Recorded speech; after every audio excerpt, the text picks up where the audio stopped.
Assalamualaikum warahmatullahi wabarakatuh. Di sini saya akan membagikan materi yang kedua, yakni materi of the job training pada mata kuliah pelatihan dan pengembangan SDM.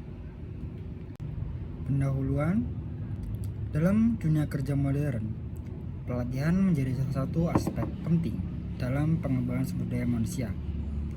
Salah satu metode pelatihan yang banyak digunakan yakni on the job training, yaitu pelatihan yang dilakukan langsung di tempat kerja agar peserta dapat belajar sambil mempraktikkan keterampilan yang dibutuhkan. Metode ini dinilai efektif karena memberikan pengalaman nyata serta memungkinkan peserta memahami proses kerja secara langsung dan di bawah bimbingan atasan atau mentor. Selanjutnya yakni konsep on the job training. On job training merupakan pelatihan di tempat kerja yang memberikan pengalaman nyata. Dalam bank syariah, pelatihan ini tidak hanya meningkatkan keterampilan, tapi juga menanamkan nilai kejujuran, amanah, dan tanggung jawab. Lalu, manfaat of the job training.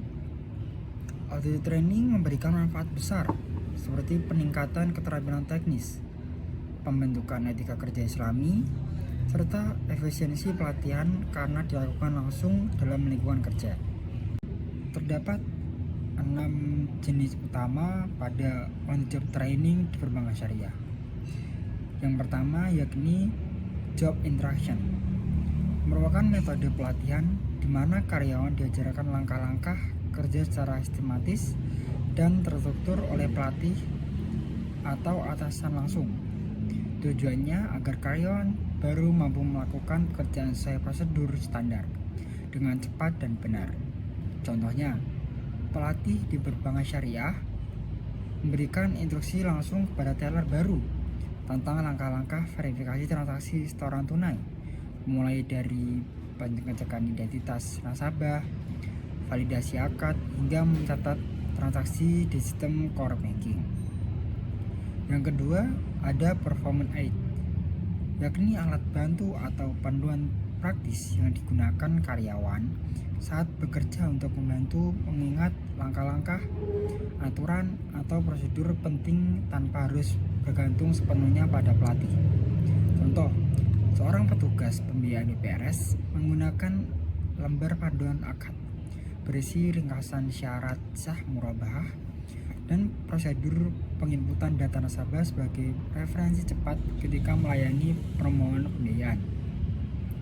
Yang ketiga, ada coaching, yakni proses pelatihan di mana seorang atasan atau pelatih coach memberikan bimbingan langsung dan umpan balik kepada karyawan mereka saat mereka melakukan pekerjaan.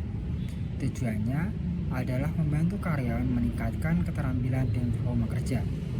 Contohnya, seorang supervisor teller di BPRS melatih karyawan baru tentang cara melakukan transaksi tunai dan non-tunai sesuai prinsip syariah, sambil memberikan masukan langsung jika ada kesalahan. Yang keempat, ada job rotation, merupakan metode pelatihan di mana karyawan dipindahkan dari satu posisi ke posisi yang lain dalam jangka waktu tertentu agar memahami berbagai fungsi dan tanggung jawab dalam organisasi. Contoh, seorang pegawai bagian pembiayaan atau financing dipindahkan sementara ke bagian customer service untuk memahami alur pelayanan nasabah dan produk pembiayaan dari sisi frontliner. Dan yang kelima, ada apprenticeship, yakni bentuk pelatihan kerja berbasis magang jangka panjang, di mana peserta belajar secara langsung di bawah bimbingan mentor ahli, biasanya untuk pekerjaan yang membutuhkan keterampilan khusus. Contohnya, mahasiswa perbankan syariah mengikuti program magang selama 3 bulan di Bank Syariah Indonesia atau BSI, ditempatkan di divisi operasional untuk memahami penerapan akad murabahah dan wakalah dalam praktik perbankan. Dan jenis yang terakhir yakni mentoring, proses di mana seorang pegawai senior atau mentor membimbing pegawai junior dalam mengembangkan karir. nilai-nilai kerja, dan adaptasi budaya organisasi. Fokusnya tidak hanya keterampilan teknis, tetapi juga pembentukan karakter dan profesionalisme. Contoh, seorang manajer cabang PSI menjadi mentor bagi pegawai barunya, memberikan nasihat tentang etika kerja Islami, pengambilan keputusan berbasis maqaid syariah, dan pengembangan karir di perbankan syariah. Terdapat tahapan pada pelaksanaan on the job training. Tahapannya meliputi perencanaan, pelaksanaan, dan evaluasi. Contohnya, dalam PPRS, calon teller menjalani job training langsung di front office untuk mempraktikkan pelayanan sesuai akad syariah. Terdapat juga kelebihan dan kelemahan on the job training. Kelebihan on the job training adalah pengalaman langsung dan efisiensi biaya. Namun terdapat kelemahannya, yakni ketergantungan pada pembimbing dan kondisi lingkungan kerja. Lalu studi kasus pada Bank Syariah Indonesia. Bank Syariah Indonesia menerapkan on the job training bagi teller dan account officer untuk membentuk profesionalisme yang paham akad dan melayani dengan nilai Islami. Program ini terbukti meningkatkan kepercayaan nasabah.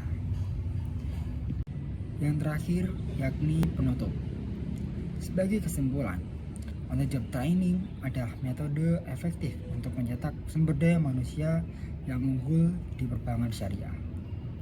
Selain meningkatkan kompetensi teknis, program ini juga memperkuat nilai-nilai Islami di dunia kerja. Mungkin cukup itu yang dapat saya sampaikan pada materi on job training. Kurang lebihnya saya mohon maaf. Terima kasih. Wassalamualaikum warahmatullahi wabarakatuh.